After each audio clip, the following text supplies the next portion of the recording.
Quand l'amour arrive, mais en retard. Chapitre Un mari inconnu. À l'aéroport de Seamarsh, Stella Anderson attendait dans l'aire d'attente, une grosse valise à ses pieds. Elle a de nouveau jeté un coup d'œil à sa montre.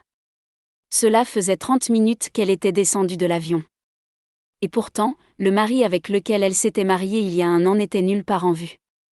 Elle s'était vantée avec ses doigts tout en fronçant les sourcils. Elle avait déjà une mauvaise impression de cet homme qu'elle n'avait jamais rencontré. C'était censé être leur première rencontre. Comment pouvait-il être si en retard ? Alors qu'elle regardait les gens aller et venir, elle ne pouvait s'empêcher de se remémorer son mariage précipité. Cela s'était produit il y a un an, lorsque son grand-père avait été atteint d'une grave maladie. Stella, qui était à l'étranger à ce moment-là, s'était précipitée chez son grand-père pour le voir. C'était à ce moment-là qu'il lui avait fait savoir qu'il espérait la voir se marier bientôt. Stella voulait dire non. Mais en se souvenant que son grand-père l'avait adoptée depuis un orphelinat et l'avait élevée pour en faire l'adulte qu'elle était devenue, elle n'avait pas eu le cœur de le décevoir. C'est ainsi qu'elle s'était mariée à l'homme que son grand-père avait choisi pour elle, un homme qu'elle n'avait jamais rencontré. Le marié n'était pas présent le jour de leur mariage. Quelqu'un d'autre était intervenu pour s'occuper de l'enregistrement du mariage. Elle ne connaissait absolument pas son mari. Tout ce qu'elle savait, c'était son nom et qu'il était un homme d'affaires. Aujourd'hui encore, Stella n'était pas certaine que son compromis était le bon choix. Son soi-disant mari était quasiment un inconnu pour elle. Elle a jeté un coup d'œil à sa montre pour la 100e fois. 10 minutes supplémentaires se sont écoulées. Stella a poussé un soupir d'exaspération. Juste au moment où elle a sorti son téléphone pour appeler son grand-père, un bruit strident a traversé l'air et a failli lui crever les tympans. Une Aston Martin argentée s'est arrêtée brusquement devant elle. La vitre du siège conducteur s'est baissée. Stella a reculé d'un pas. Dès qu'elle a vu un visage familier, elle a demandé sans trop réfléchir : « Pourquoi es-tu ici ?»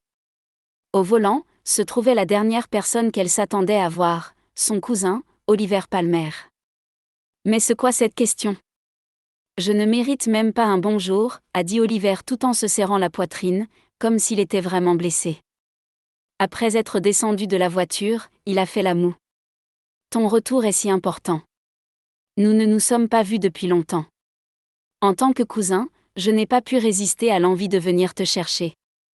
Mais tu es tellement méchante avec moi. Ce n'est pas juste. Stella n'a pas été surprise ou bernée par son piètre jeu d'acteur. Elle a roulé des yeux et a serré les dents, refusant de parler. Monte, Stella. Tu dois être épuisée et affamée. On va prendre le déjeuner, je t'invite. Après avoir saisi sa valise d'une main, Oliver a posé son autre main sur son épaule et l'a poussée jusqu'à la voiture. Attends. Je ne peux pas venir avec toi, a dit Stella en l'arrêtant. Pourquoi pas, a aussitôt demandé Oliver tout en s'arrêtant. Il s'est moqué lorsque quelque chose lui est venu à l'esprit quelques instants plus tard. Est-ce en raison de ton mari ? Veux-tu toujours l'attendre ? Stella n'a pas prononcé un mot, mais son regard en disait long. Oliver a reniflé. Ne l'attends plus. Dois-je te rappeler qu'il ne t'a jamais contacté depuis votre mariage ? Cela ne t'en dit pas assez ?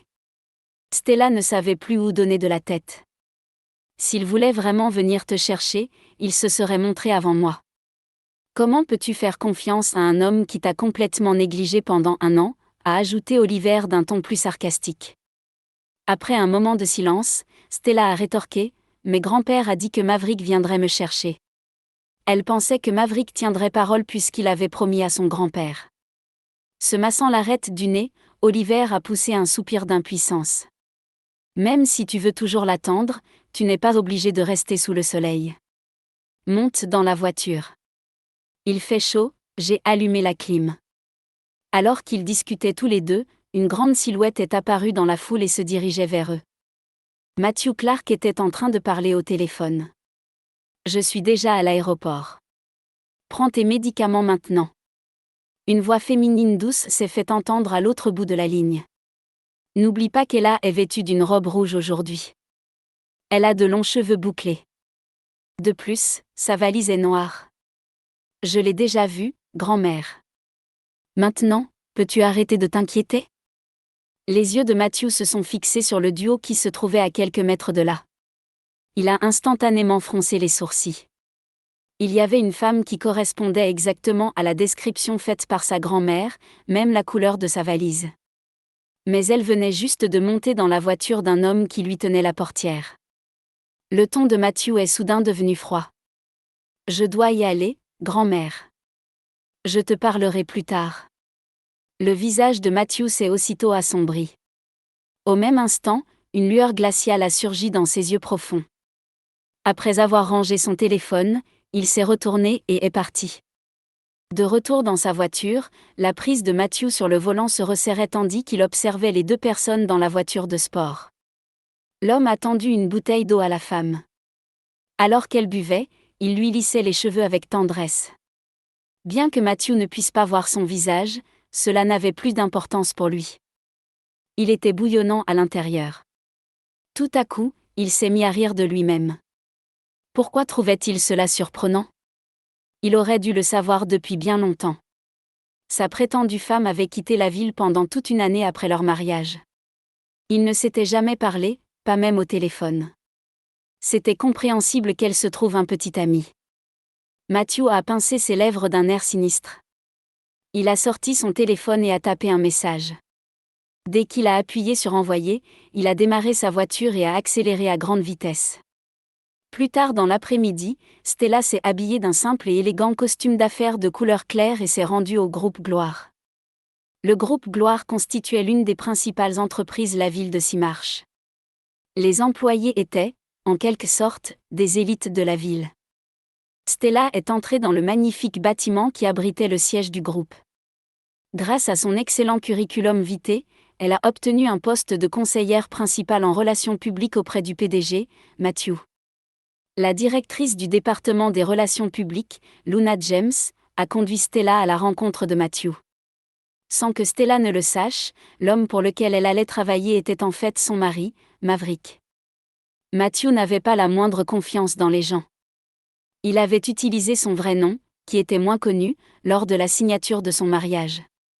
Seuls ses proches connaissaient son vrai nom, Maverick Clark.